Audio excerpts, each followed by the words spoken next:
مرد اور عورت کی نماز کا فرق متعدد احادیث مبارکہ سے ثابت ہے، اور اس بات پر چاروں اماموں کا اتفاق ہے کہ مرد اور عورت کی نماز میں فرق ہے۔ لیکن اس کے باوجود بھی کچھ لوگ جو ہے یہ کہتے ہوئے نظر آتے ہیں کہ مرد اور عورت کی نماز میں کوئی فرق نہیں ہے۔ اس پر ان کی دلیل صحیح بخاری حدیث نمبر 6008 ہے،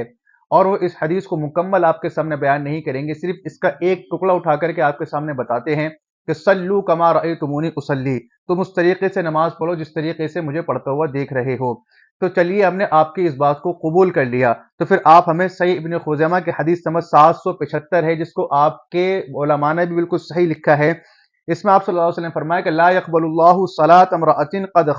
قد حاضت الا بخمار، اللہ تعالیٰ بالغہ عورت کی نماز اس کی اوڑھنی کے بغیر قبول نہیں فرماتا ہے۔ تو عورت کے لیے سر کو ڈھانکنا فرض ہے، اور دوسری طرف جب آپ لوگ نماز پڑھتے ہیں تو اپنے سر کو ڈھانکنے کا اہتمام نہیں کرتے ہیں، اور یہ کہتے ہیں کہ بغیر ٹوپی کے بھی نماز ہو جاتی ہے۔ تو ایک طرف آپ کا دعویٰ کہ مرد اور عورت کی نماز میں کوئی فرق نہیں ہے، اور دوسری طرف آپ جو ہے بغیر ٹوپی کے نماز کو بھی صحیح کہہ رہے ہیں، تو آپ کا یہ دعویٰ کیسا ہے؟ جب آپ کے نزدیک مرد اور عورت کی نماز میں کوئی فرق نہیں ہے، تو عورت کے لیے سر کو ڈھانکنا فرض ہے، تو آپ کے لیے بھی سر کو ڈھانکنا کیا ہے؟ فرض ثابت ہوتا ہے۔ اب آپ سے ہمارا سوال یہ ہے کہ آپ یہ بتائیں کہ صحیح ابن خزیمہ کی اس حدیث کو آپ صحیح سمجھتے ہیں یا اس کا انکار کرتے ہیں؟ اگر آپ اس کو کہتے ہیں کہ ہم اس کو صحیح سمجھتے ہیں، تو پھر آپ کا وہ دعویٰ